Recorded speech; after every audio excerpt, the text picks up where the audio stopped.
So is this the time for Shane van Boening to back up his world title success? He's 3 wins away from doing just that. Shane was practicing and will have seen Filler get beat. And that will kind of just spur him on that a little bit extra as well.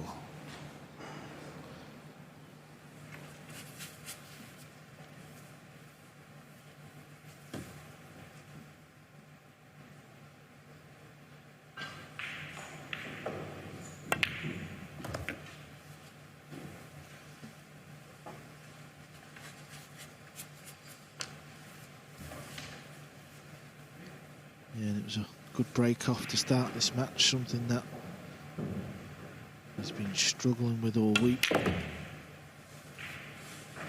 Which is so surprising, isn't it? Because that was the bedrock of his World Championship success. The way he broke, everything was built around that. And with this change in the breaking rules, he clearly hasn't adjusted to it yet to the extent that he would hope.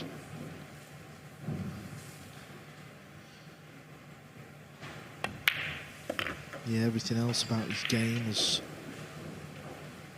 looked good though. Safety, kicking. We've seen some good shots from Shane.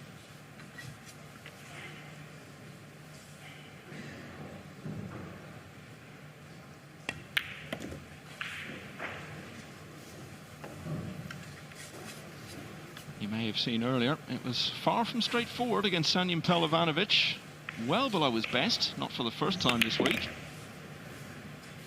Got over the line at 10-7.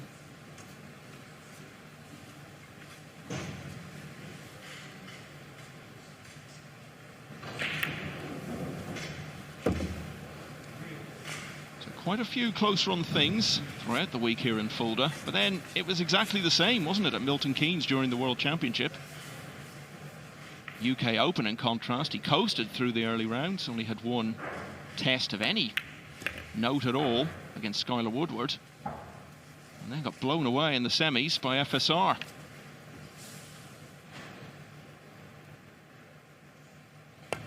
Coming out from the break in the opening rack, always a big statement, and it's the statement with which Shane van Boening has opened this match. He leads 1-0.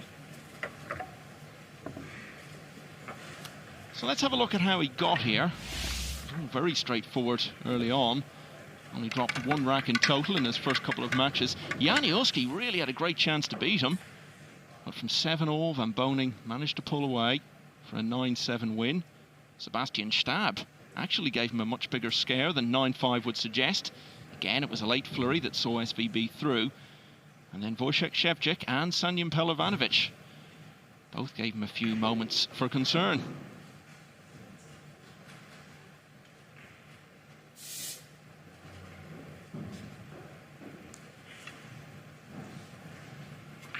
Just to let you know, over on table 2, Mieszko Fortuński now leading 9-8 against Jose Alberto Delgado.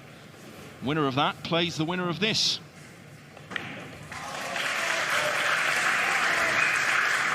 And as I say that, it's just gone 9-all. Yeah, big moments happening on the other table. The second rack. It's a big chance for one of them two players to make it through to tomorrow's semi-finals.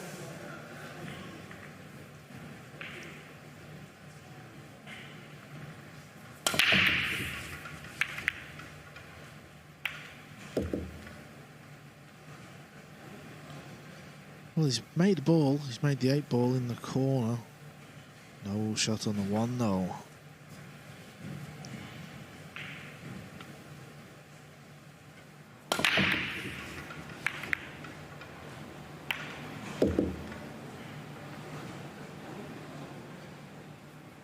Also, the push out.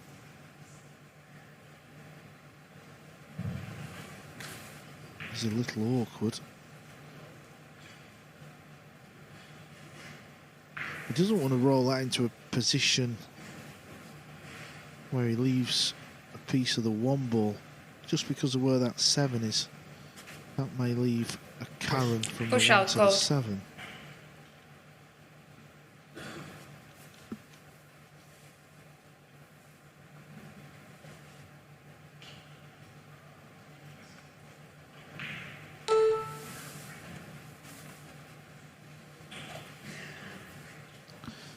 It's about as good as Shane could do. Of course, this is an easy hit from off that side rail. Mateusz will play this though.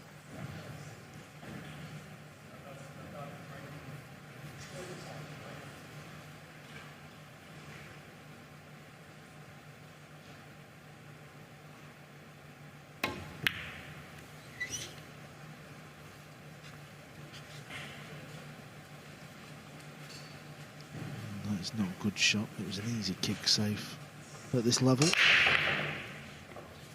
Snegotsky, one of 3 poles in the quarterfinals. Van Boening finds himself in what's become an all too familiar situation for him, flying the American flag alone in the later stages of a big event. Extension code.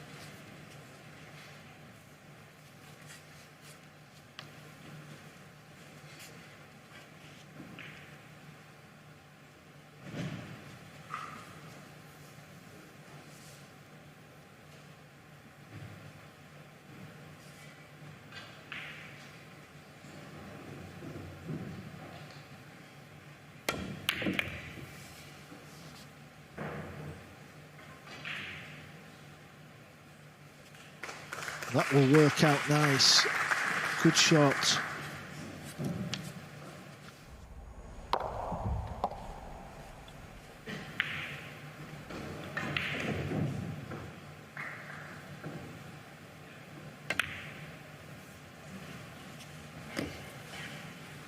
Van Boening, now 39 years of age, from South Dakota, firmly established as one of the all-time greats. Joint record 5-time US Open champion. It was one of sport's great anomalies that he had never won the world title until this year. He'd been close, got to the final a couple of times. It wasn't looking very likely this year when he was 10-3 down in the last 32 against Mika Immonen.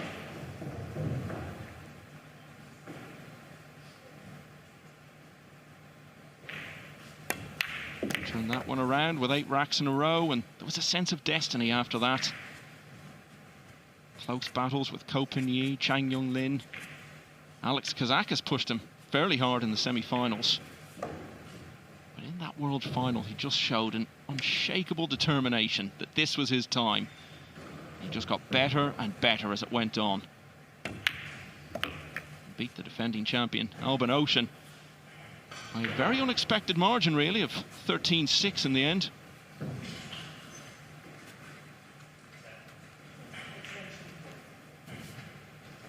It sort of looks where that 7 ball is. The cue ball would be better placed on the top rail. But it's not easy for Shane to get back to this top rail, unless he goes all the way up and down. That's what he's tried. Oh, and he's done well here. Look at the cue ball. It's going to be fantastic.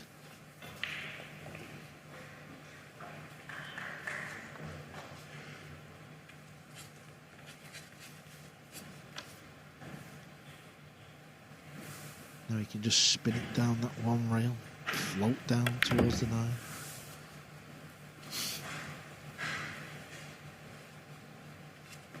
He won't have seen Joshua Filler's match because he was on the practice table for the entirety of it. So far, he's bringing his best here. Van Boening very swiftly into a 2-0 lead.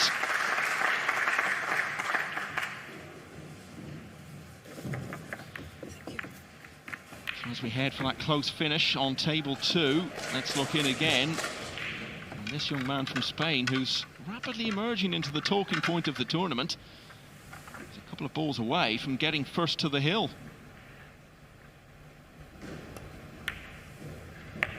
What have you made of him this week, Carl? He's really shaken things up. Yeah, he has. I mean, of course, we've not seen much of him on the TV table, but he must be inspired off Spain winning the World Cup of Pool. That's got to give him a bit of belief, I believe. Yeah, it's all been about Alcaide and Sanchez Ruiz in recent times for Spain.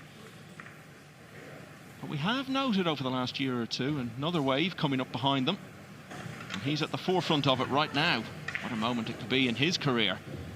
possibility of maybe facing the world champion in the semi-finals tomorrow. But he's still got a long way to go to win his match. And Boening in front, but just 2-0. The third rack, Shane Van Boening to break, leading 2-0.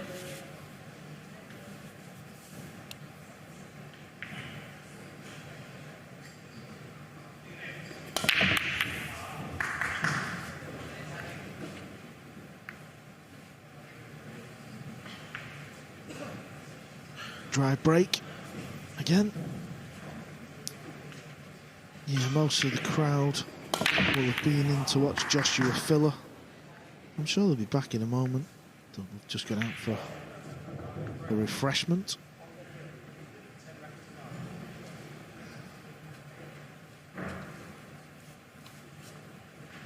They will want to come back and watch the world champ. Just looking to see if it's worth hitting the rail there where he was putting his Q-tip. If he can hit that point, he can easily pot the one ball.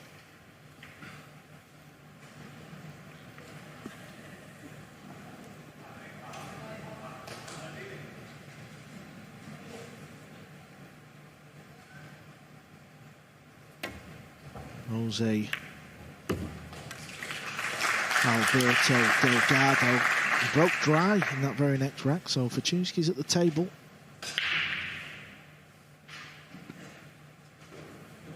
And this is our first proper look at Mateusz Sniegocki in this match, 37 years of age. I had a nice chat with him before the match about his hometown of Poznan, which I've been lucky enough to visit a few times. Ooh, Mateusz.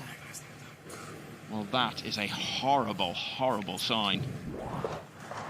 He's been around for some time. He's had some success in the game, but not at too many occasions like this. Playing the world champion in a big quarter-final in front of the cameras. Early indications, not positive.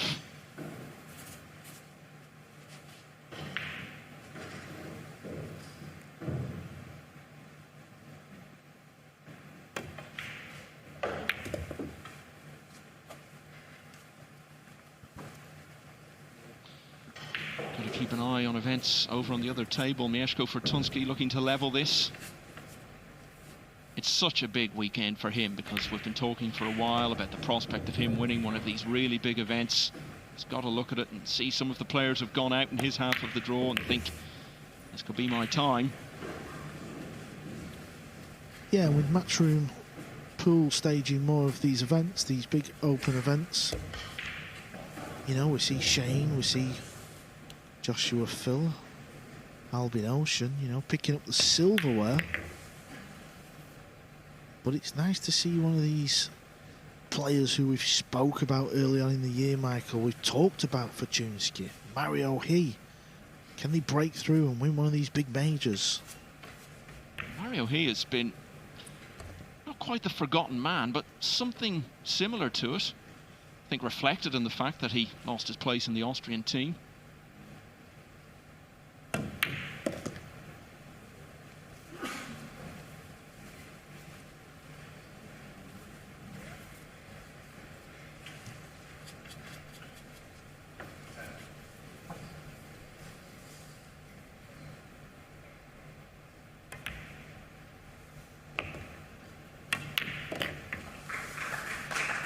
Shane's doing what Shane does best.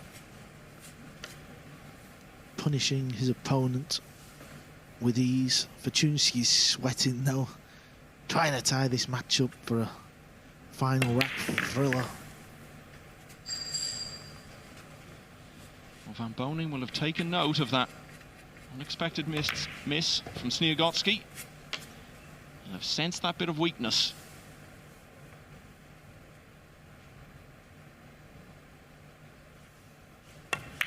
His first move has been to stamp all over it. Van Boening very quick out of the tracks here. 3-0 already.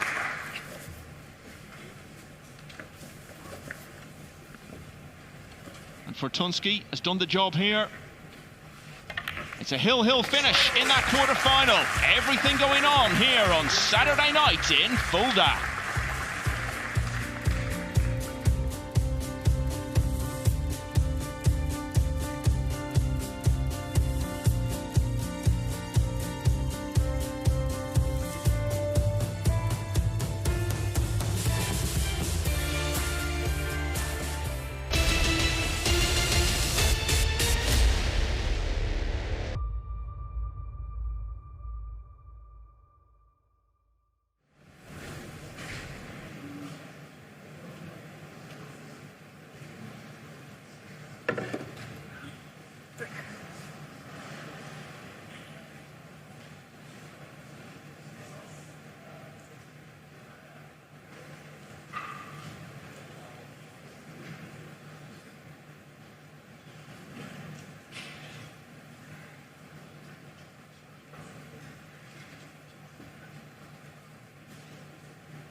just Rack don't know 4. where to look at Shane this Van Boening magnificent to break, venue at the leading Esperanto 3 racks Hotel and to 0. Conference Centre in Fulda. Shane Van Boening, the world champion, dominant on table 1, but over on 2, a dramatic finish between Mieszko Fortunski and Jose Alberto Delgado. Both players at a stage in their careers were getting to a semi-final in an event like this would mean so much. Yeah, Delgado's kicking at the pink 4. He's just got to hit this ball. Let's not get silly. Make sure you hit the ball. And hope you make a good hit. He's going 2 rails. He's trying to hit it kind of on the right side. Push it up towards, maybe even pot it in the centre, but just get it up towards them 3 balls on the right hand side of the table. The 8, the green 6 and the purple 5. Make sure you hit the ball though. Oh, he's done well here. He has done well here. What a shot he has played there. Oh my! In terms of tactical shots, that is one of the very best we have seen in all of the almost 5 full days of action so far here in Fulda.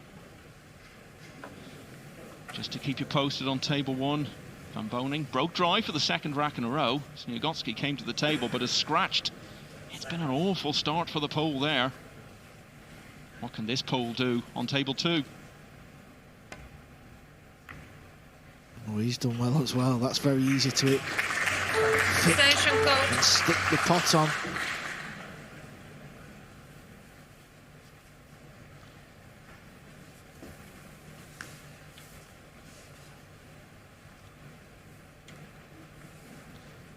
Well, what do you do here, Jose? What do you do? He might be going for the bank. He may be going for the bank. No, he's playing the containing safety. And another wonderful shot from Jose Alberto Delgado. If you were trying to script a deciding rack, it would be like this, wouldn't it? It's wonderful achievement when players can break and run in a hill-hill finish. But this is so much better.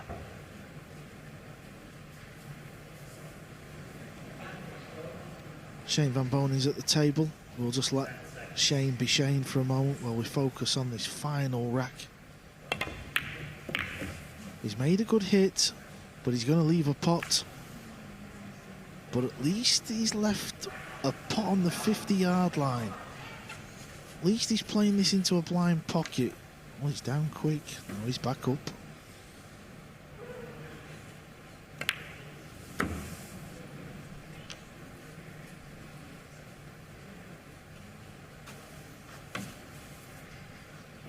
Well, it looks better from this angle if he plays it into the bottom right, but he's playing it in the bottom left. Oh my! Not only has he played it in the bottom left, he spun it in off 3 rails. Well, this is the sort of performance in this deciding rack that can turn someone into a star. Well, if Jose goes on to win this match, that may be the best kick shot he's ever played, and we'll see all year. The kick safe to give himself a chance.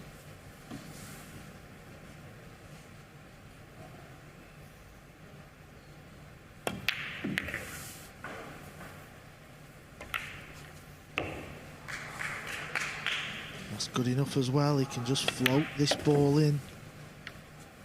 He's okay.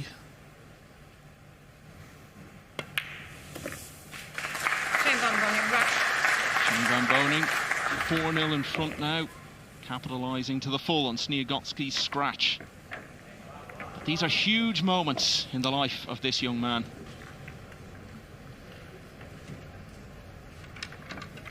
Fortunski thought he'd done enough when he played a good safety.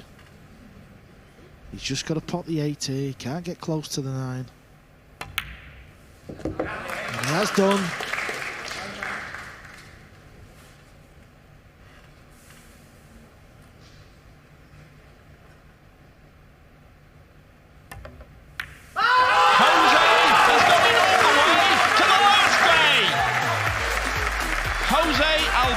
Delgado has seen off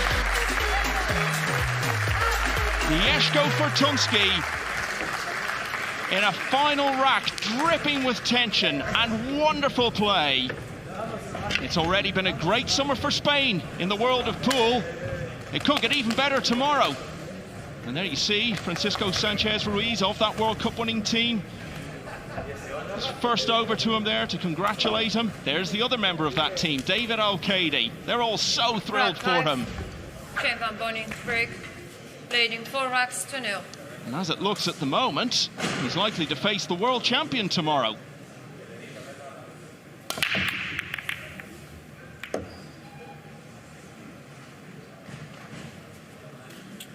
Shane's made a ball, but it's still being very scrappy on the SVB break. Players are trying to pocket the one in the side, and he's not done much of that this week.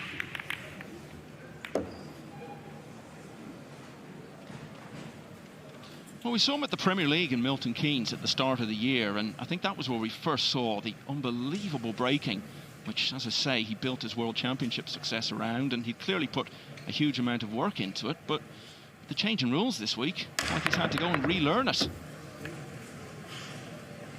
Power shot, bow in hand. Okay, so that's what it's all led to. And now Snegotsky has really got to make something out of this. No time at all. He's gone 4-0 down. It's been a bit of a nightmare for him so far. Unexpected miss, scratch in the previous rack.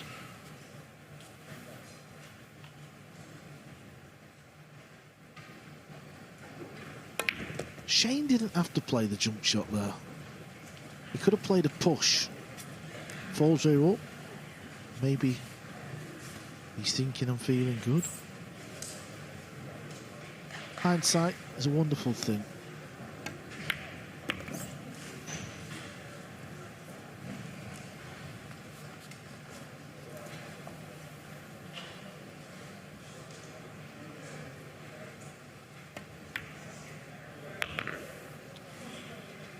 Most regular viewers of Matchroom Pool events are probably most familiar with Sniegotsky from the World Cup, in which he's represented Poland 8 times. The first of them 15 years ago.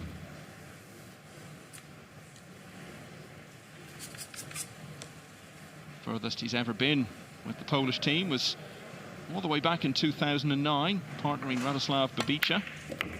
Got to the quarter-finals before losing to the Philippines.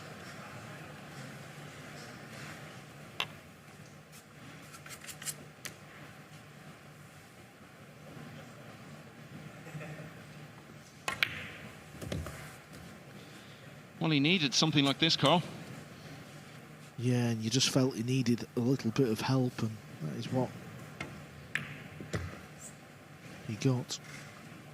Ball in hand for your first rack in this match. And you could just see as he came round to play the 9, a little sigh of relief. And hardly surprising. He's in danger of being swamped there. But he's off and running now. Van Boning's lead reduced to 4-1.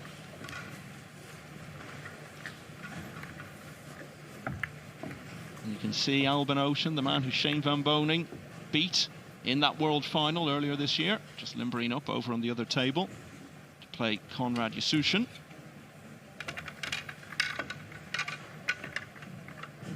One of those 3 Poles who made it to this stage.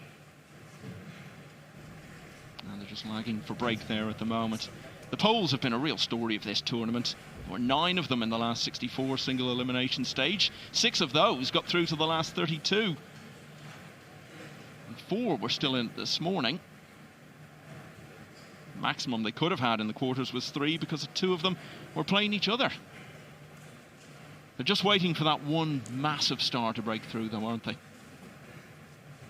Yeah, without a doubt. There's so many of them. Someone from Poland is going to win a big major soon. You would think it's impossible for it not to happen. Should mention Karol Skawersky won the World Masters 10 years ago now, but that was a different era in the game. Yeah, and it's unfortunate, but you kind of forget about things like that because you're so used to seeing the top tier players continuously win the events. Mateusz Sniegocki to break, And when Trading Skaversky 4 won racks that, to 1. he beat Snegotsky in the final.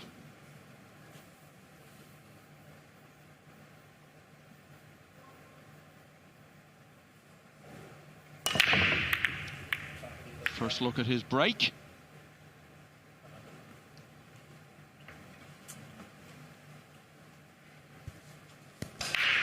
Far from what he was hoping for.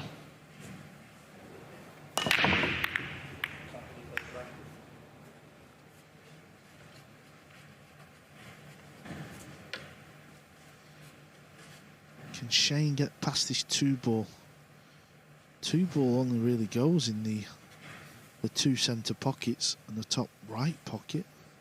Possible combo 2 onto the green 6.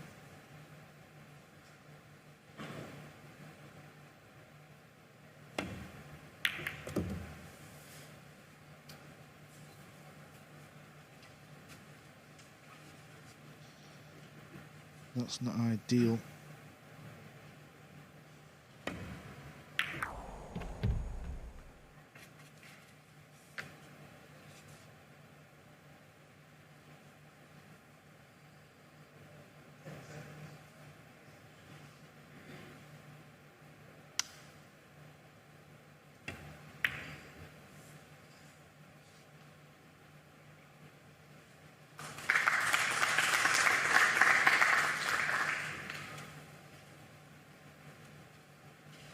That's what Mateusz is faced with.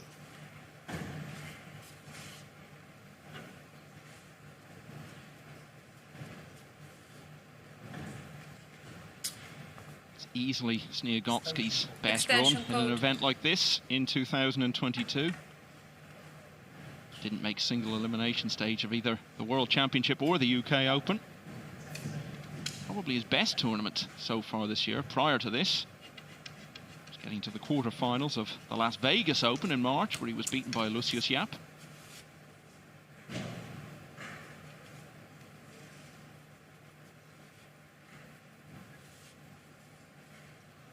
Unusual jump cue Mateusz is using there. Both sides, I believe, have a tip on.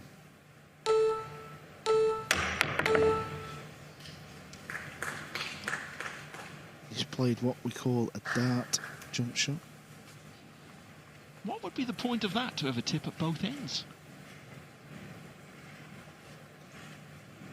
Good question, Michael. Good question. I've heard of burning the candle at both ends, as you used to do in your heyday, Carl, but tipping a cue at both ends, it's a new one on me. I think maybe it's not symmetrical, and perhaps there are different weights at Extension either code. end for different shots. It's the only thing we can think of.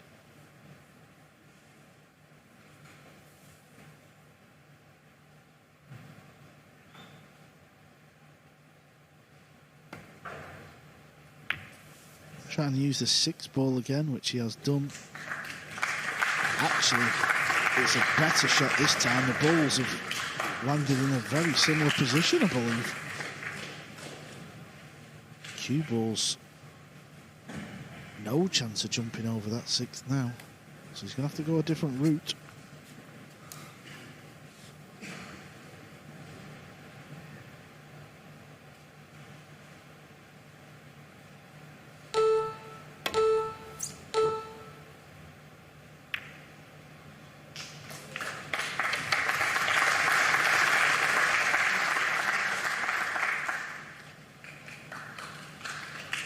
He'll be happy with that. Oh, why wouldn't you be?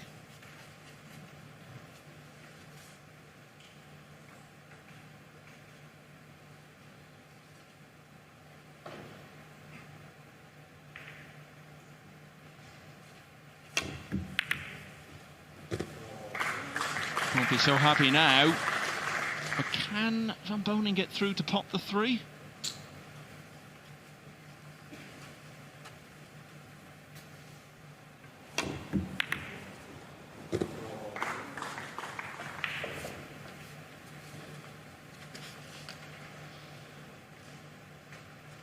Doesn't look so good from that angle. What do you think, Carl?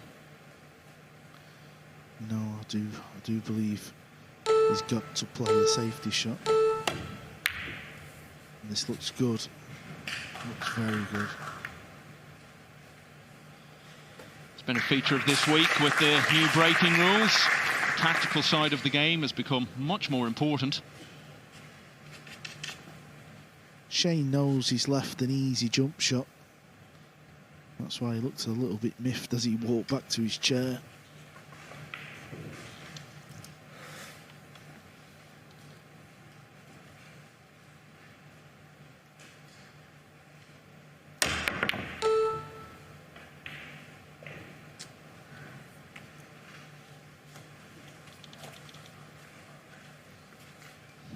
Just not happening for him so far, not getting the little runs that he's looking for, but obviously hasn't helped himself at times in this match. Still at an early stage though. Race to 11.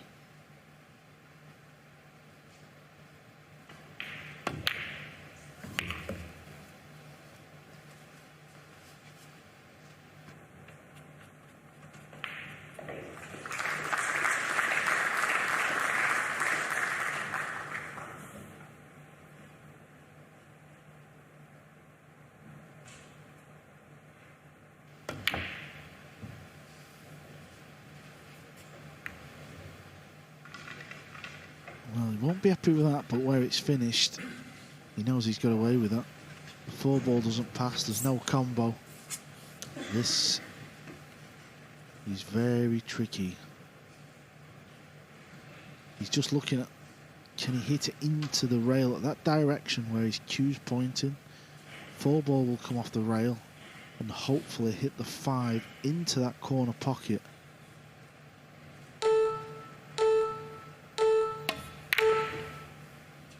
No, it's nowhere near. So this rack's been, it's been an interesting one.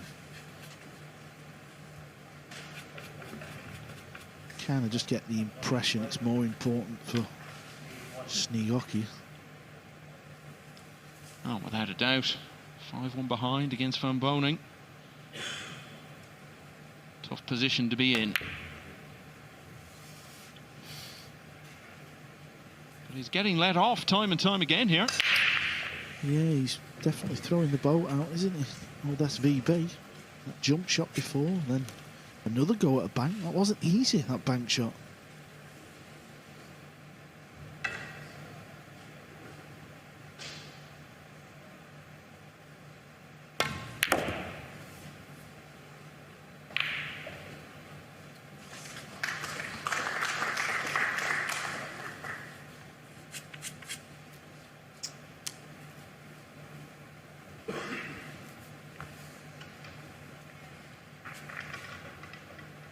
The 5 pass, or is this going to be a combo?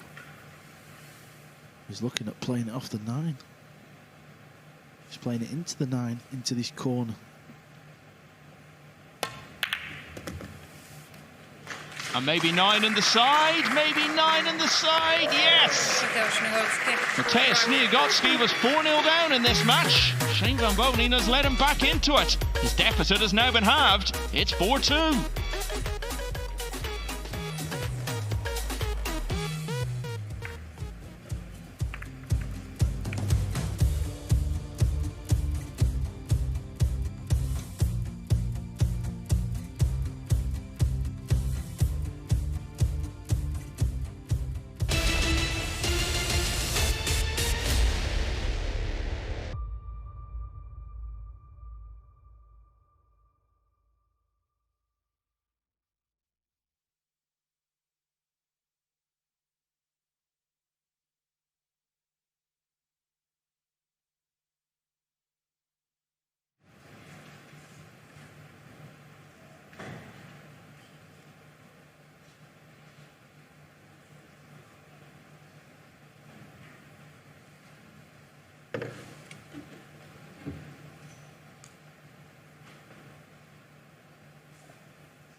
Rack 7. It was a nightmare Mateusz start Sniegocki from Mateusz Sniegocki in this match. 4-0 down, everything going against him.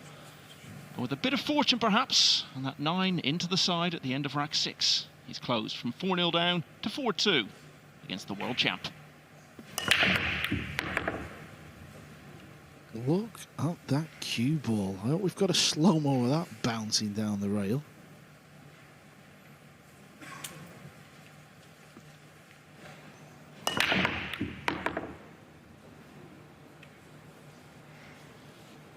I know we had the World Athletics going on recently. That was a demonstration of the triple jump there. Yeah, we've seen before Dennis Graves sent the cue ball across the floor with a similar break. He's only broken twice in this match, Snegotsky, both of them dry. But then Van Boning's had a couple of those himself.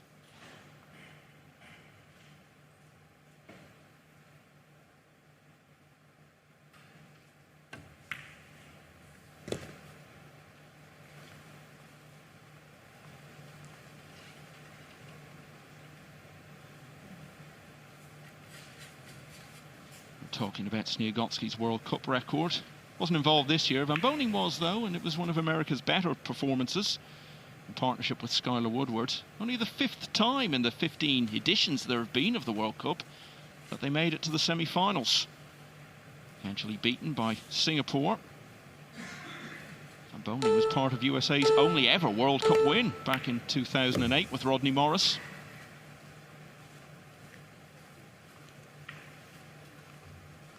Got to be careful here. This is all about pace. Playing it at the bottom of the cue ball to hold it. Yeah, nicely done.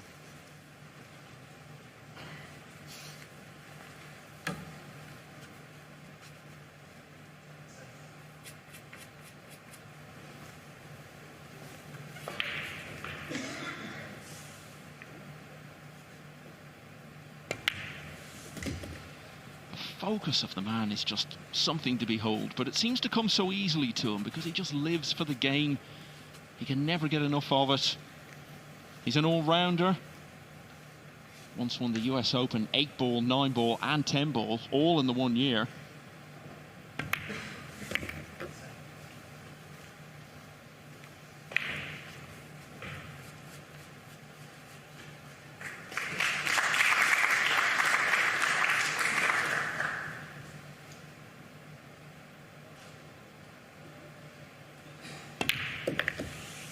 See him in this mode, you can almost spot the pool brain working away there behind those intense eyes.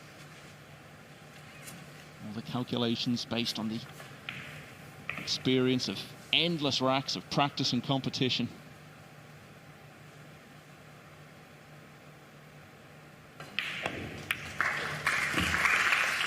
All accumulated during 15 years at the top of the game.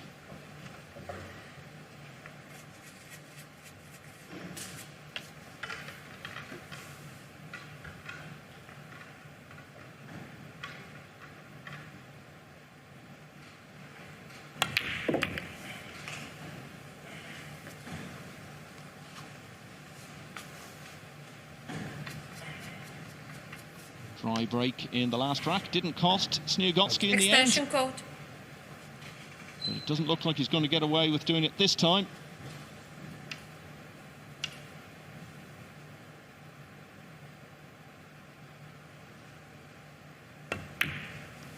Shane Van Boning now leads 5-2.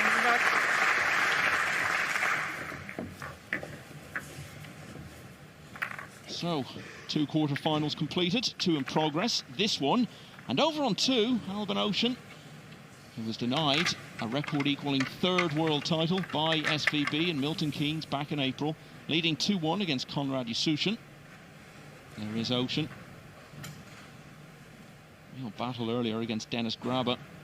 For me, Ocean was the best performer of the early rounds.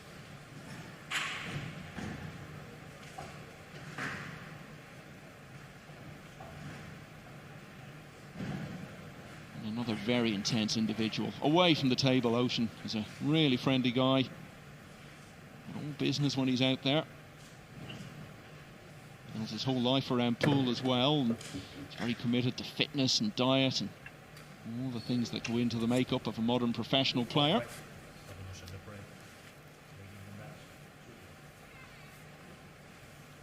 Rack 8. We're going to see virtually simultaneous breaks. Leading 5 racks to 2. From two of the best players we've ever seen. Come on, Shane, hurry up.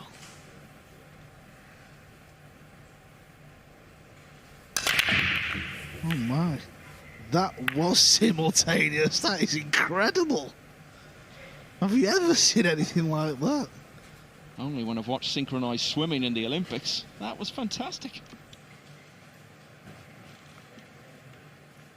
It looked like Albon was going to comfortably beat him to it, and then Shane gets down just in time, and bang, off they go.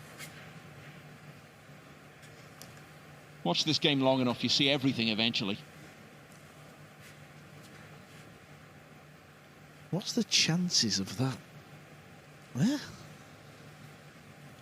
The finest mathematicians in the world probably couldn't work out those odds.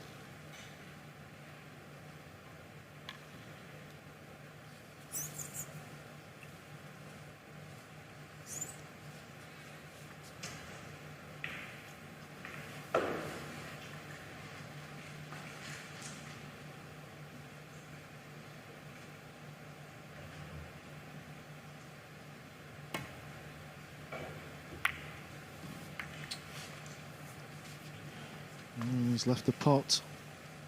He has left the pot down the long rail. Should say, of course, all that distracted us a bit from the fact that that was Van Boning's third dry break from the last 4 attempts. This is going to be awkward to get on this 2-ball. In fact, the 2-ball doesn't pot in any of them pockets. Maybe, would it squeeze past that pink ball? Extension if he code. can roll the cue ball through just past the 8-ball, he could play a bank into the side. Well, maybe he's locking Mateusz up in jail behind the 6. Well, he doesn't want this to go in. Wow. Oh, he has fell in. There's some weird stuff going on in Folder this Saturday night. Well, I think when it stopped, I'd have been running to sit down.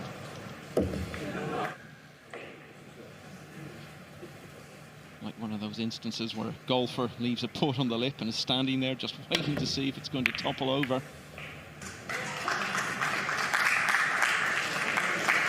Well, he's got himself out of the trouble he made for himself.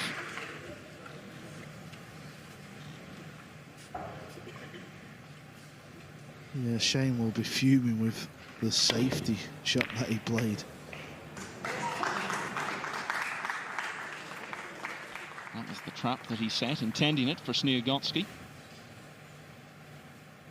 Had to find his own way out of it.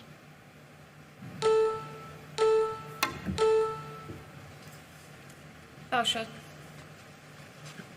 Ball in hand.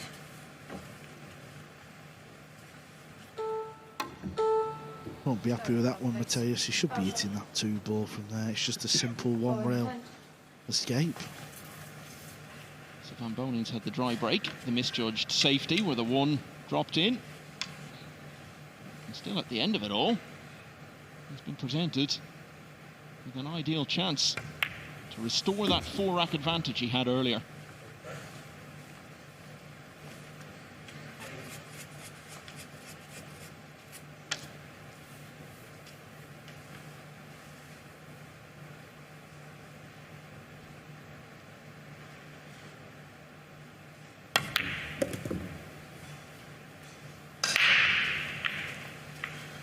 As I said, he's been looking for that success to back up the world title. Talked about his UK Open semi-final defeat. He lost his first match at the World Masters only a few weeks after the World Championship, beaten by Loh Ho Sum, huge upset. And then Loh has been beating good players all year.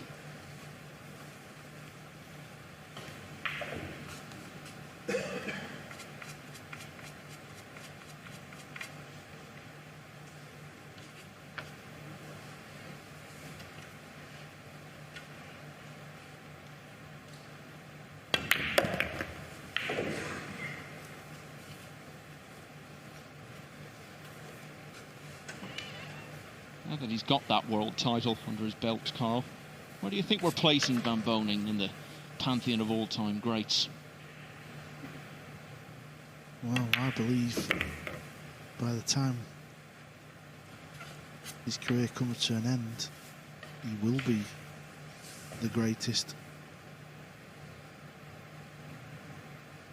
I think he's won that many tournaments in the modern era where the standard is clearly stronger in depth. He's won World Masters, two-time World Pool Masters champion, 5 US Opens, been in 3 World Nineball finals, finally managed to win one this year.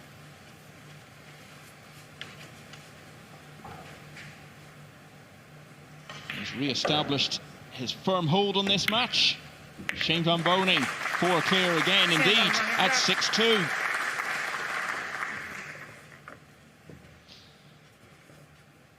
So I think we're going to take a look at how all this fits into the draw as we come towards the climax of this European Open tomorrow. Jose Alberto Delgado awaiting the winner of this one after that incredible final rack against Mieszko Fortunski. Mario He, well, that win over Joshua Filler, who had looked irresistible earlier in the day against Jason Shaw. So Filler will not be winning on home soil. And at the moment, we're heading for an all-Austrian semi-final. Alban Ocean in front against Konrad Sushin. Only 3-1 though. Still got a lot of work to do to get over the line there. And perhaps tomorrow evening, a Van Boening Ocean World Final rematch to decide the inaugural European Open title. A lot of pool to be played before then, and this man is playing quite nicely here.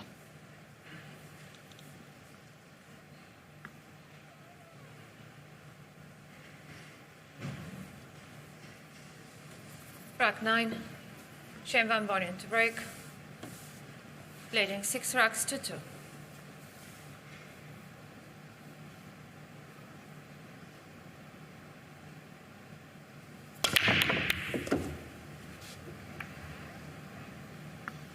Cue ball's going to scratch.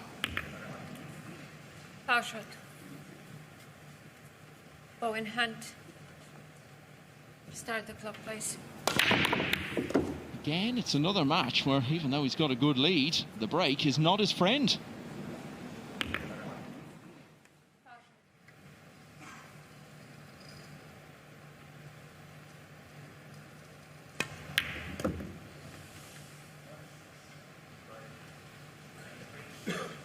Now this is the time for Mateusz Sniegocki to try and make something happen.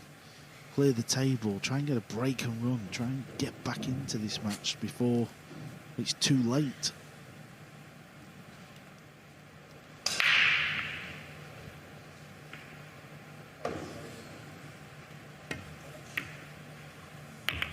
It's one of those guys who's never been one of the best players in the world or anything like it, but when you look at the record he's built up, all adds up to a decent enough career.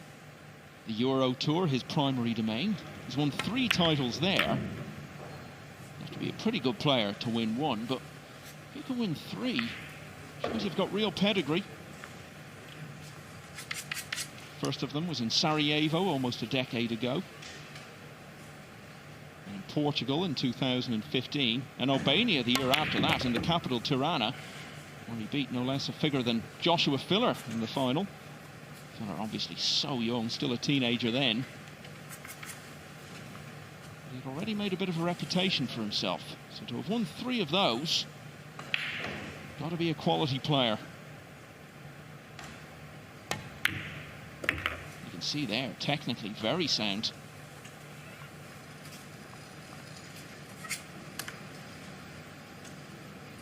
And he's not yesterday's man by any means. Here he is in a big quarter-final. He was a semi-finalist in the Euro Tour event as recently as last year.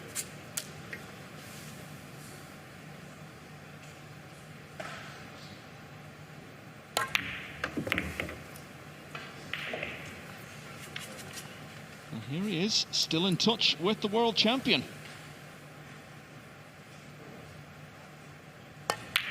Van Van Boening struggles with the break continue. He scratched off it in this rack. Snegotsky did the rest and closes to 6-3.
Mateusz Sniegocki is not letting go here. He's won 3 of the last 5 racks now and is close to only 6-3 behind against the world champion Shane Van Boening.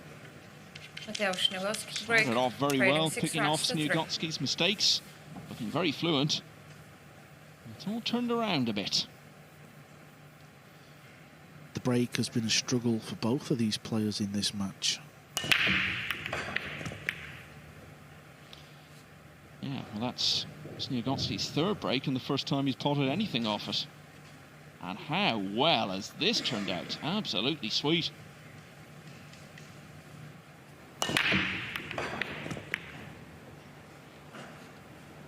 Yeah, and for a minute it looked like it was going to be dry, and the one ball got flicked at an acute angle and fell in that middle pocket.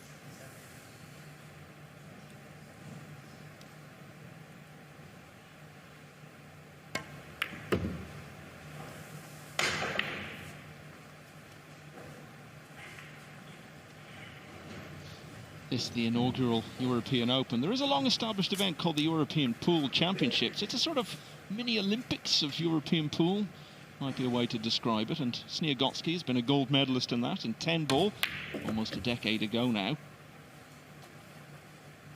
He's been to the final of the 9-ball division there, all the way back in 2010 in Zagreb, beaten by the legend of Ralph Souquet.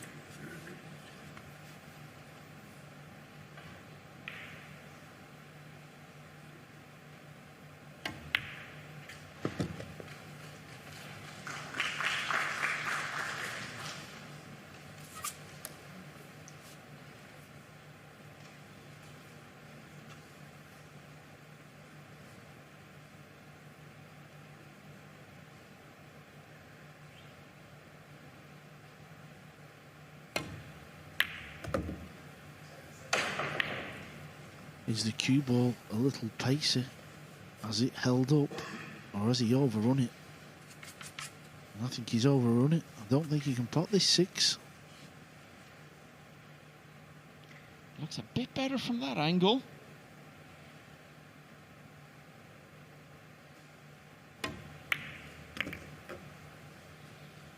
Just about.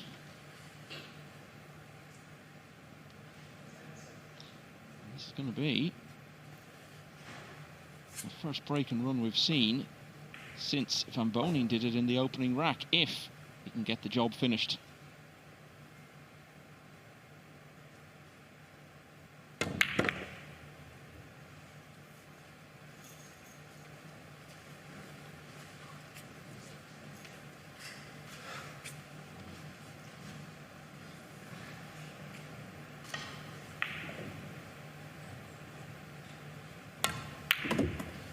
Talk about just what the doctor ordered when Van Boening scratched in the previous rack. You said, Carl, that Snegotsky needed to make something happen, win the rack from there, then go on a break and run. It's exactly what he's done, and he's really starting to look like he fancies the job now. Snegotsky closes to 6-4. Now, with everything that's been going on this table, we haven't had a chance for a while to look in over on table 2. Konrad Jusushin of Poland, trying to close to 1 behind here against Albin Ocean.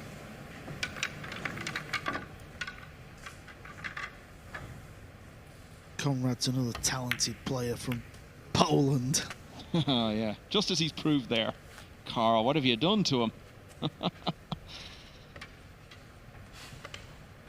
We use that cliche commentator's curse all the time. That is by far and away the best example of it we've seen in the whole week, maybe the whole year. 2 missed pots for Konrad. And he's about to go 5-2 down.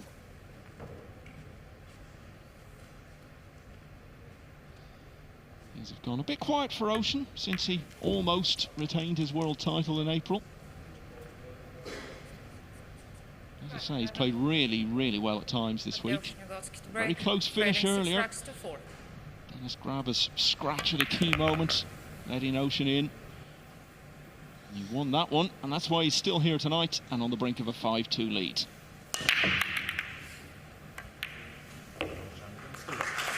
Yeah, Albin Ocean doesn't play the Euro Tour, so when you see all these other players playing there, you're never going to see his name deep in them events because he just simply doesn't play.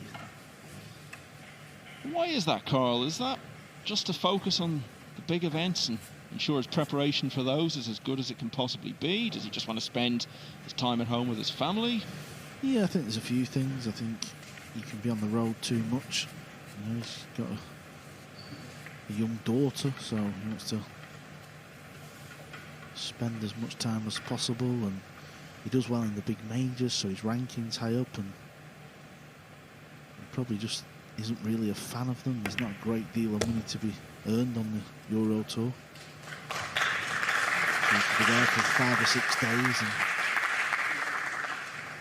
probably thinking, what am I doing here? The brown 7. He's tied up with the 8. Just looking at that for later on, because that may be where the problem comes from.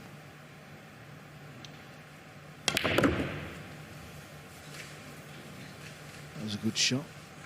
4 stun shot to get it back up there. He's done well. Shane Van Boening has described the 10th of April 2022 as the best day of his life. That was the day he won the World Championship. So that's one burning ambition taken care of. His other big one is to try to break Earl Strickland's record of US Open titles. He tied it all the way back in 2016 when he beat Jason Shaw to win it for the 5th time. If he was to go to Atlantic City in a couple of months from now, claim that record, and then you add that to what happened in Milton Keynes, and that would be one of the greatest years any pool player had ever had.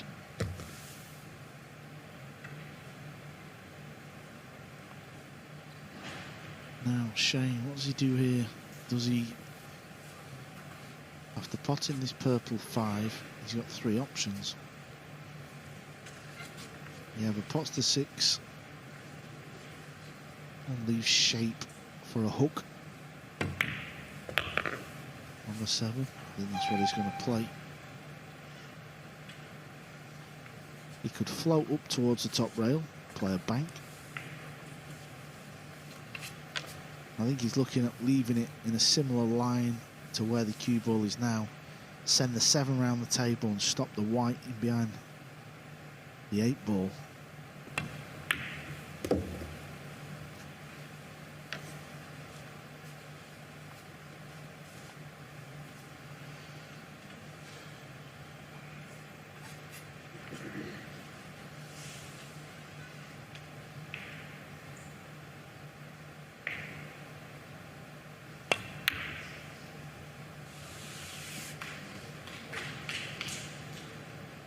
Doesn't want it over the pocket though. This will give Mateusz a chance. It's a good chance, this and all. Mateusz will go close to potting this 7. Yeah, this potentially the biggest moment of the match so far. And Boening looked like he was going to reassert himself, go 3 clear. Extension code. Extension code.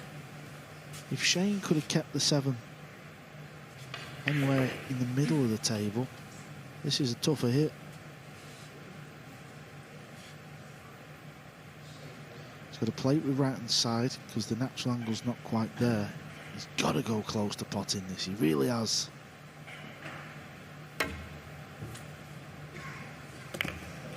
Power shot. Oh, how did he manage to find that gap and slip past it? Oh, that was a moment of big opportunity. Start You the can't clock, really please. fault him for it, of course. It's hardly a routine shot. It's probably going to cost him this rack. Yeah, he would have fancied that. He really would have done so. He'd be disappointed. Shane stayed patient there, sorry. Could have easily tried to pot the 6 and win the rack in that one visit.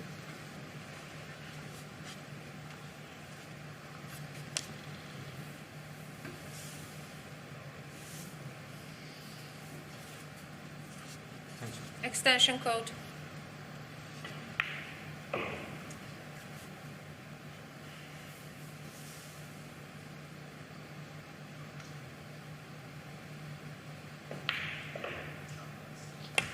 Yeah, if you've still got the extension in hand, why not use it? Van Boening taking those few extra seconds. So the scratch on the 7, as we expected, proving decisive. And you're absolutely right, Van Boning's patience there paying off, bringing all his years of experience to bear. This was the shot that was left. It could have gone against him, of course.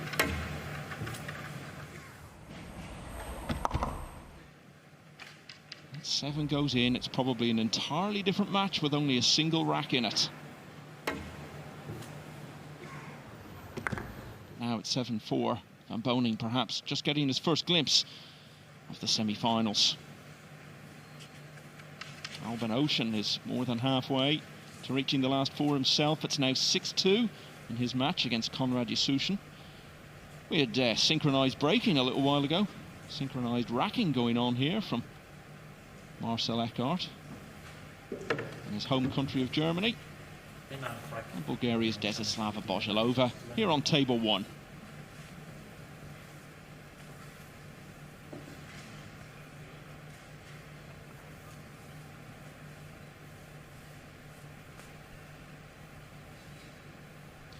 Some controversy earlier on today, an issue with the racking. The first match of the day on table 1 between Shaw and Filler, a succession of golden breaks and near misses, and it all seems to have been sorted out now.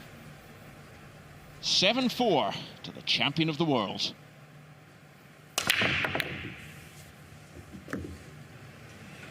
And another scratch. Partial. Bow in hand.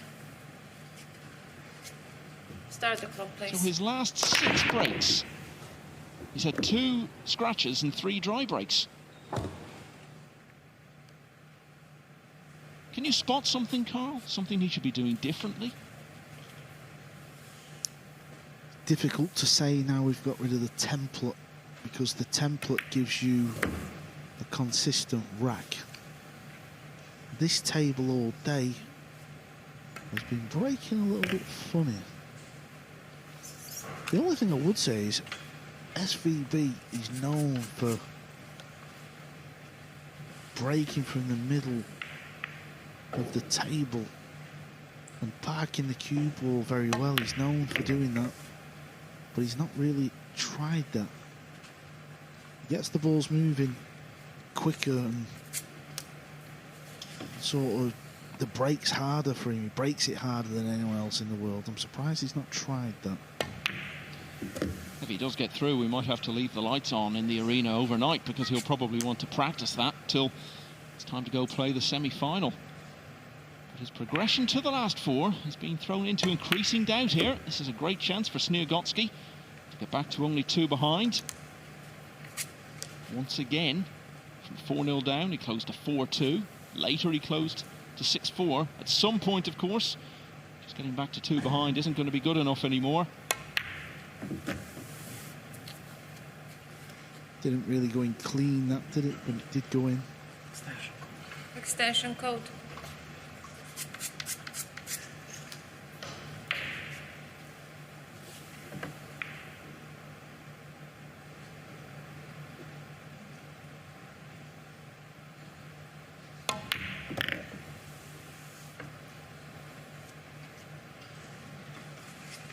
Well, the very early indications were not good from Snegotsky. Had a really bad miss early on in the match, but in race to 11, there's plenty of time to settle in. And he's looking more and more comfortable as the contest goes on. It's now 7-5.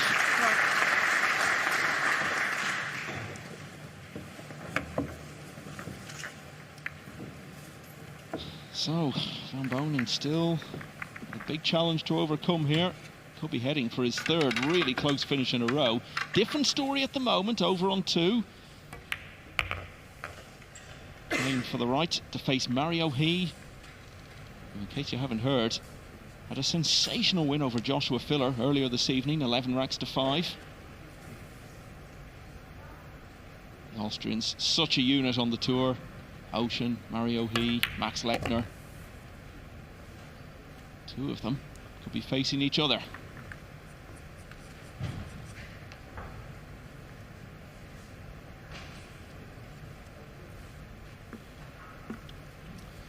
Knowing Albin, he'll probably be disappointed with that pot success rate. Albin Ocean kind of makes his way through to the latter stages of these big tournaments, and this is when he really turns it on. These moments now. Couldn't agree more. He's so good at growing into a tournament. Trailing 7-5. Could be growing into being a semi-finalist here. 7-2. Back to table 1.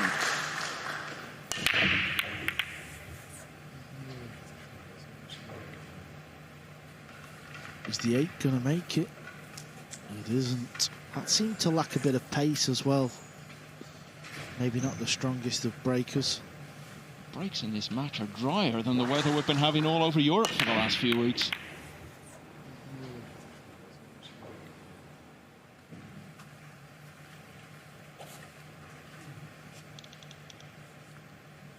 It's all about this 2 ball. Can Shane find a pocket for the 2?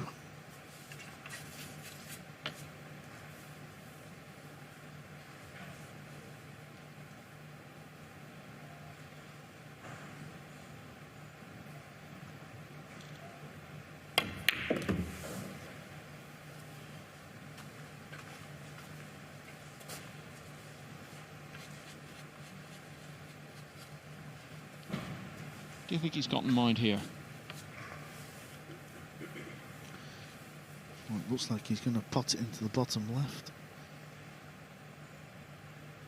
Oh, yeah.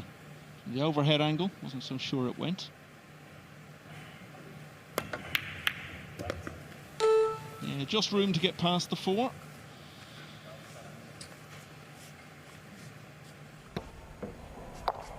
Oh, it actually grazed it on the way.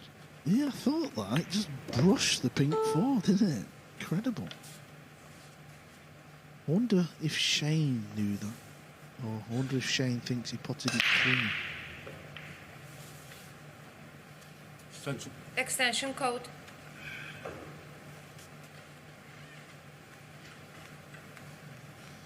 This is actually quite thin. I don't know if he can dig into this ball enough to swing the cue ball off 4 rails. Kind of where his hand is. Or does he have to go 2 rails and maybe bump a ball? Oh, this is nice. This is nice. Very nice.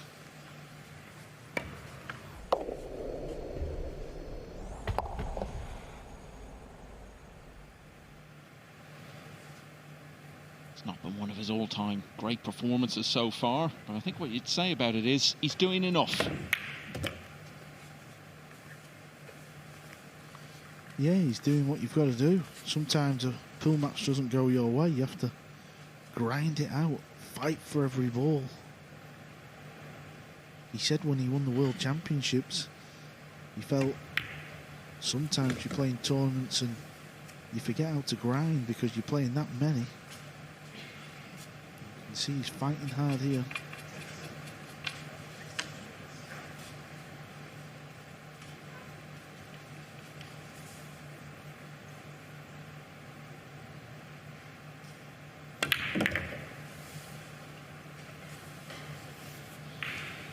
Just feels like every time Snegotsky might be getting a bit of a foothold, Van Boening finds the response.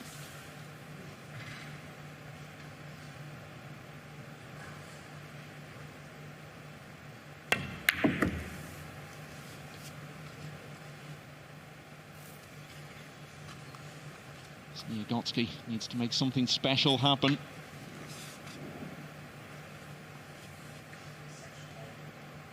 Pull off what would arguably be the biggest win of his life.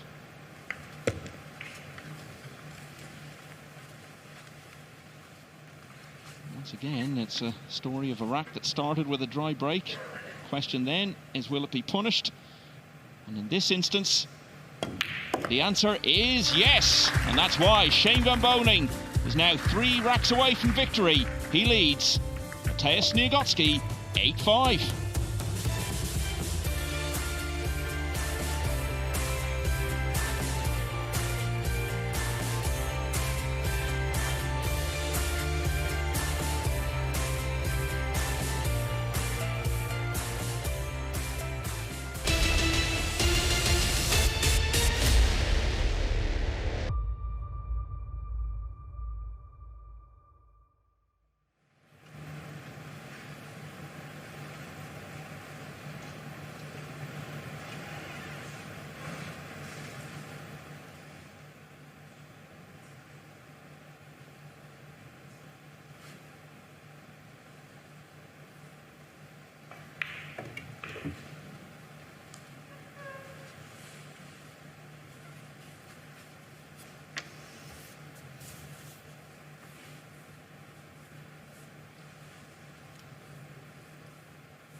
Shane Van Rack 14, Boening needs 3 more Boening racks to go through. Leading 8-5. The semi-finals of this European Open. Albin Ocean in the same situation over on the other table. But he's much more comfortable. 8-2 he leads Konrad Yasusin. 2 balls down off the break there. In the 13 previous racks, we'd had 7 dry breaks and 2 scratches off the break. It's been that sort of match.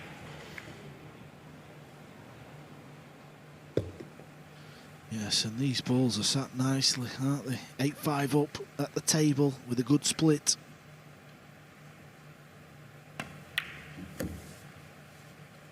Oh, he'd like to take that one again. I'm surprised he didn't go forward. He's underhit that by some way. How big is this going to turn out to be?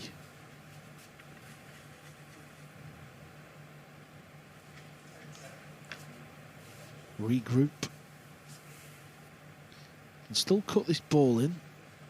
Cue ball's going to be flying a little bit though. Oh, he's got to be delighted with the outcome of that.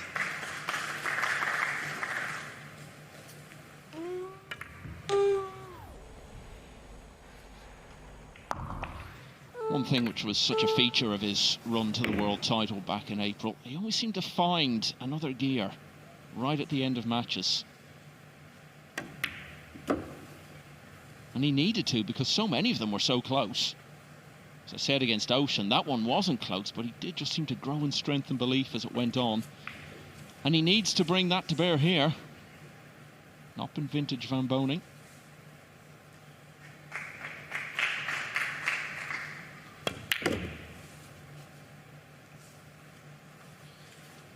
Might be just about the shortest rack we've seen so far in this match.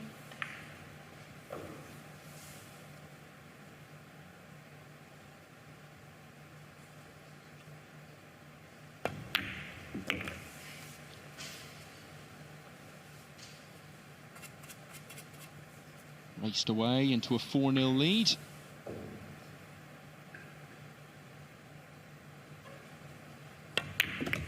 Restored that gap at 6-2.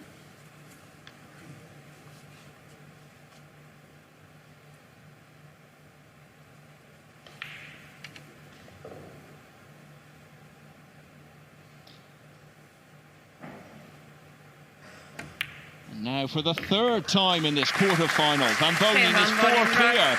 He leads Mateusz Sniegocki by 9 racks to 5.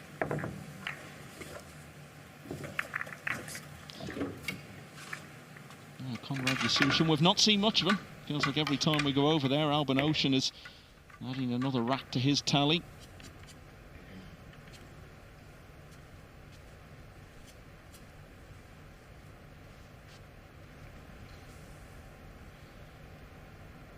But this one's going the other way, it seems now. And so that will be 8-3. I think he used up all his nervous energy for the day in the match against Graba earlier. Ocean keen to avoid having to go through all that again this evening. But Yasusin hanging on.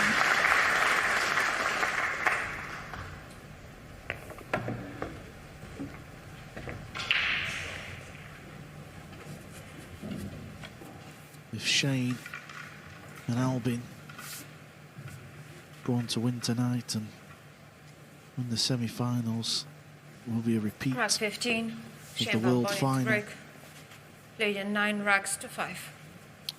Boening has had his 2nd break and run of the contest. He needs 2 more to be in the last 4.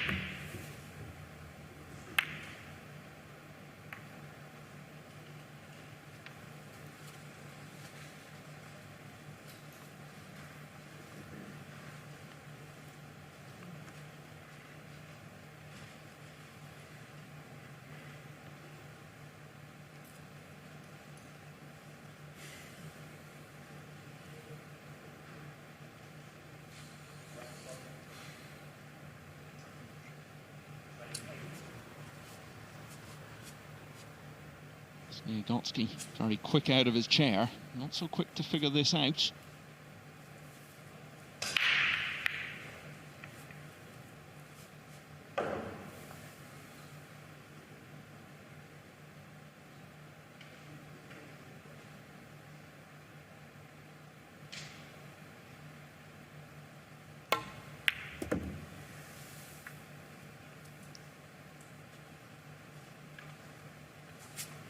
Just needs to make sure of this one now.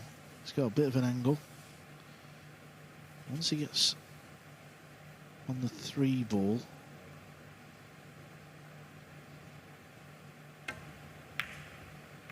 Oh, he missed a 2 in the middle earlier on, didn't he, Michael? Yeah, that's exactly what I was thinking. Losing to the world champion, you can take. Losing by a comfortable margin, you can make your peace with that as well. But what's very hard to live with is if you've been close enough to be in contention, have a chance in the match, and you've undone yourself several times over. And he has had a few bad misses.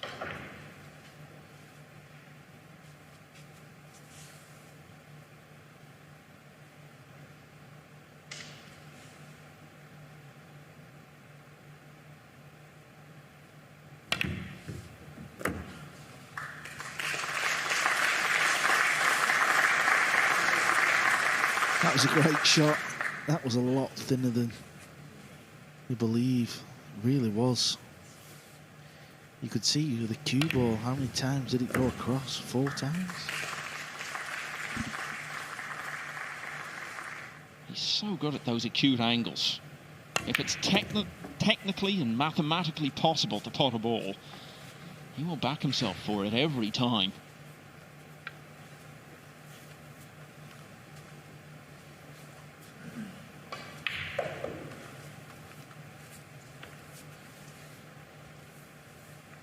So many landmarks in his career, one which is almost certain to fall to him in 2022. He's becoming the first player ever to play 100 Mosconi Cup matches. Took his total on to 96 by playing 8 in London at Alexandra Palace just before last Christmas. And he's now guaranteed to be on the team for the 16th year in a row. First automatic place decided on both the European and US teams at the end of this tournament. Van Boening couldn't possibly be caught on the American side going into this week. Francisco Sanchez Ruiz still had a chance to deny Joshua Filler being first onto the European team, but that chance passed him by, so Filler guaranteed to be in Las Vegas later in the year. Lacking pace, he may have to play the bank into the left centre pocket. You would think SVB would be on Team USA for the rest of his career. Rest of all of our careers. I mean, he's not even 40 yet. I mean, he could end up playing in 25 Mosconi Cups in a row. He's only actually been on the winning team 3 times. Is he still cutting it up the rail? He is. Oh, it's going clean as well. It has gone in clean. Clean as a whistle. Well, I think he heard what we said about him making those wonderfully acute angles.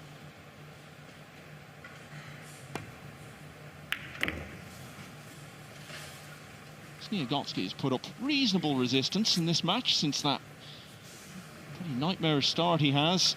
But it's starting to look as though it may have been broken. Bad miss from the pole in this rack. Van Boening is on the hill now. It's 10-5. And Albin Ocean might not be far behind him. He's now 9-3 in front against Konrad Yasusin.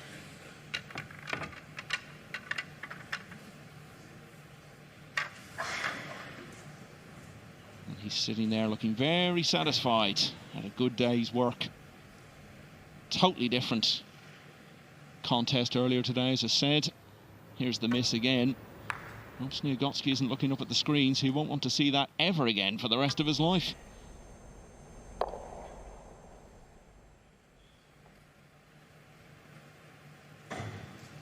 Just talking about Van Boening. Carl, how many Mosconis did you play in? 5, 6, something like that? 4. 4. So the 4 that you won were the only 4 you played. Of course, you were very much there in the relentless era for Europe. Yeah, lucky enough, my first Mosconi was 2010. In 2009, USA actually won that year, and then from 2010 to date, well, it's been all Europe really. America have won 2 since 2010. 2 out of 12 then. That's Remarkable to think when you consider how they Back dominated 16. it in the early days. Shane Van Boening to break on the hill. Wouldn't quite say Van Boning's dominated this match, but as we've said before, he's done enough so far, and all he needs to do now is win one more rack.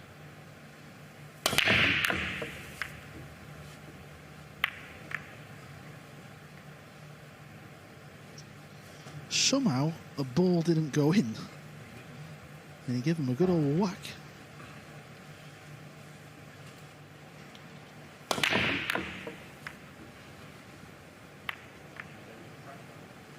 Yeah, 2 went close-ish. 8 possibly went closest of all.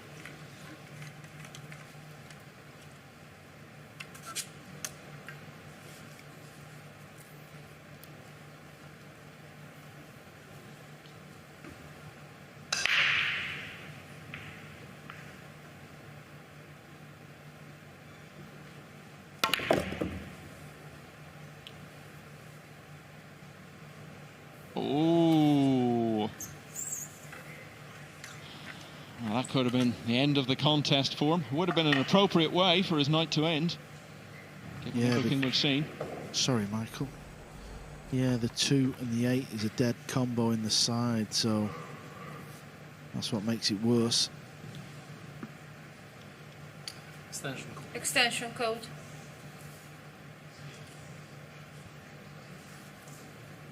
Talked about all those titles he won on the Euro Tour down the years. It's only a few years ago he had a very good World Championship. Got to the last 16, and it was a case of what might have been, you know, because he only lost out in a hill finish to Fedor Gorst, who went on from there to win the whole thing.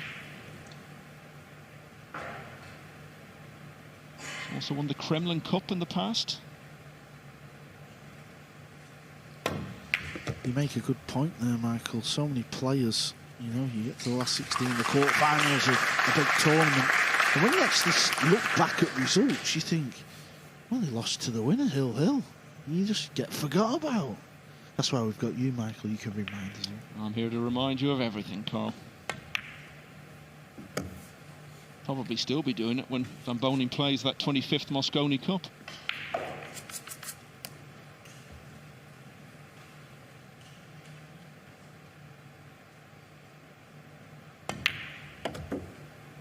Needs an angle. Yeah, that's fine.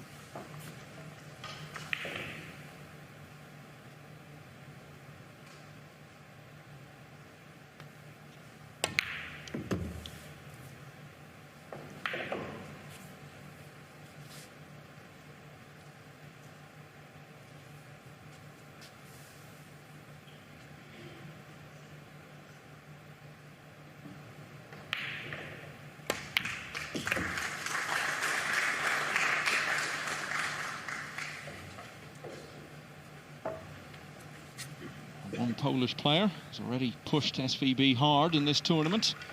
Wojciech Szewczyk took him all the way to 10-8 a couple of rounds ago. Still a possibility. Snegotsky could do something similar here. He's got to be telling himself positive things, like the fact that if you take out that horrible run he had over the first 4 racks, he's matched Van Boening since then. Still punching. It's 10-6. Yeah, the only thing is, though, the break has been messy, so you expect SVB to get back to the table with some kind of shot. It's almost become a disadvantage in this match now to have the break.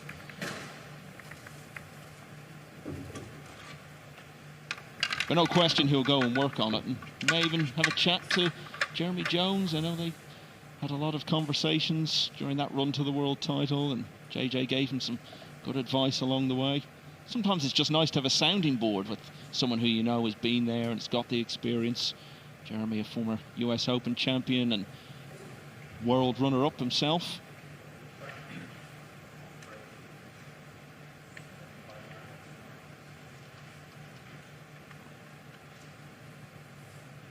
Snegotsky just can't let his head drop. He's got to keep believing that he can still beat the world champ here.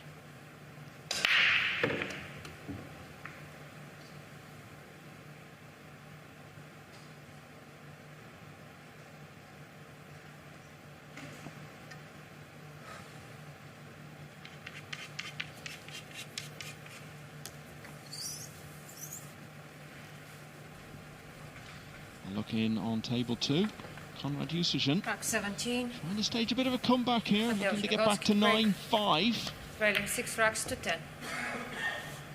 Good chance for him as well. Snegotsky needed to win 6 in a row. He's got 1 of them.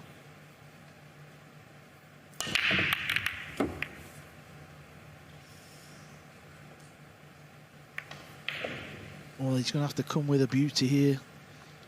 Got a long pot. He's got to power it in. He's got to get the cue ball moving from the top end to the bottom end of the table. And that may not be possible. It all depends on what angle he's faced with as well. It's only the 2nd time in his 6 breaks tonight that he's potted something. Yeah, the one thing is with his break, he just doesn't look like he has the same power as Shane, does he? Maybe, I don't know if he's holding back or if that is his hardest break. They see he's got a little bit of angle.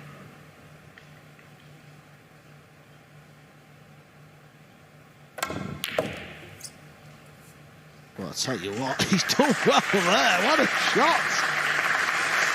Ah, that was a joy to watch. Glorious timing.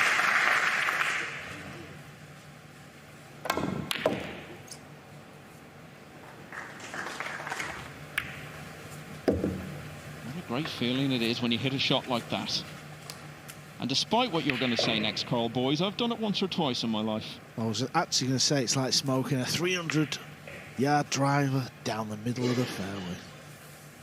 That perhaps more occasionally so. Or about 120 if you feel Yates.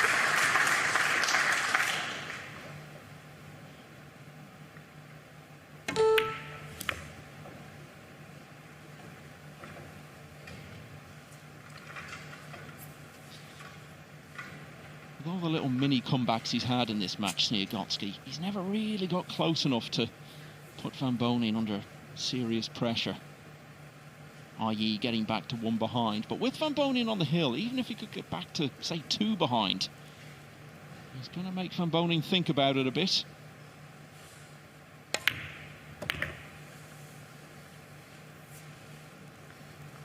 Considering how big his lead was when he got to the hill, it was 10-5. Extension code. Yeah, he can get through that little window. May have to just go rail first.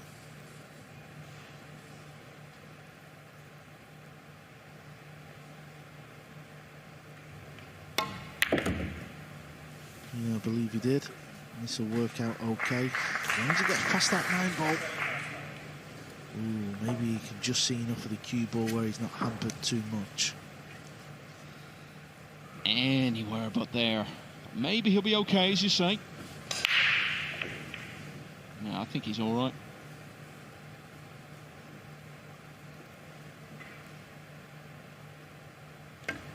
Well, over on the other table, he's now 9-5, and Konrad is at the table again with a shot. So both Polish players fighting hard here.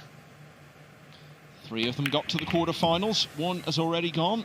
Only just. Mieszko Fortunski beaten in one of the best deciding racks we've seen all week by Jose Alberto Delgado. The other 2 still fighting on though. Mateusz Sniegocki has won 2 in a row. The miracle may yet happen. It's 10-7 now.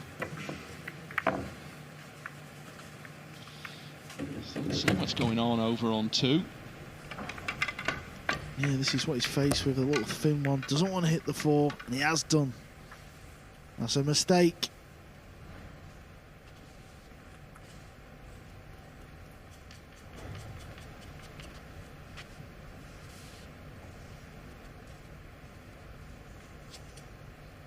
Now he can cut the red 3 in the top left. Try and swing the cue ball round the table. Extension, please.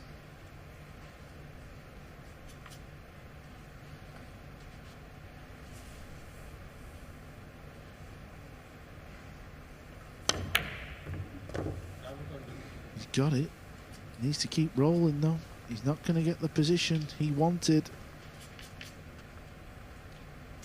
Now when it comes to the Polish contingent, which has been here in numbers throughout the week, you've got the likes of Snegotsky, who's been around a long time, Mieszko Fortunski, really still in the very early stages of his career. Jusicin somewhere in the middle, 28 years of age.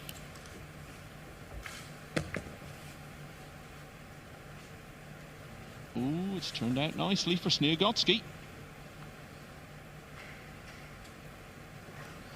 Yeah, Mateusz's problem is once he's put in the one ball, how do you get on that next ball? Two ball. I believe that's the first time all night he's potted multiple balls with his break.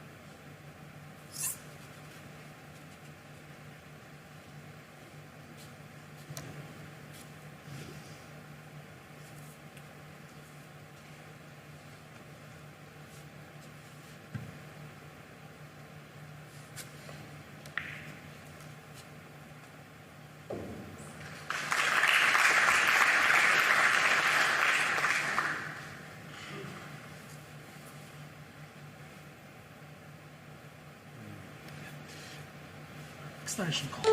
Extension code.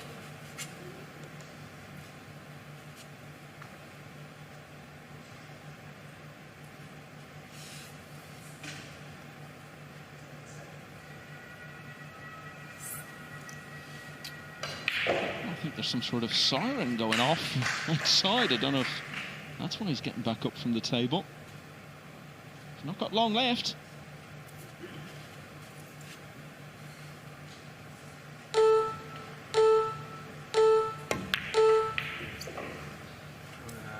Oh, well, I was about to say, do you think that was the right call, Carl? Bow in hand. It all seems academic now. Oh, he's going to be fuming with himself. He had a great chance to, fair enough, not clear the table, but really put the pressure on Shane. And 10-8 could have been really interesting. That is literally just the greatest gift you could give anyone.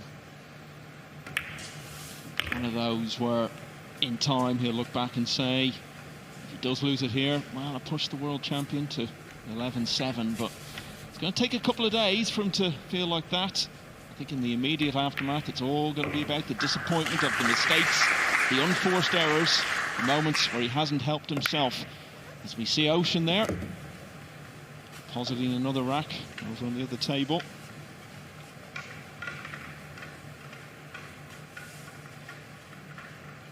Yeah, and that rack puts Albin on the hill, 10-5, so that gives him some nice breathing space as well.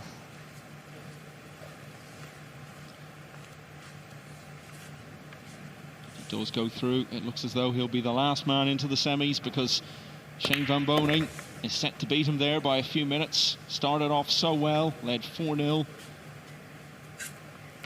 Snegotsky came back at him a bit a few times. He hasn't made a huge number of errors, but you don't need to make too many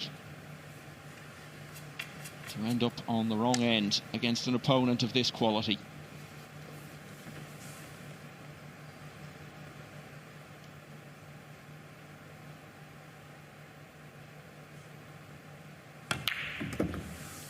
Not quite as close as it's been for him in the last couple of rounds.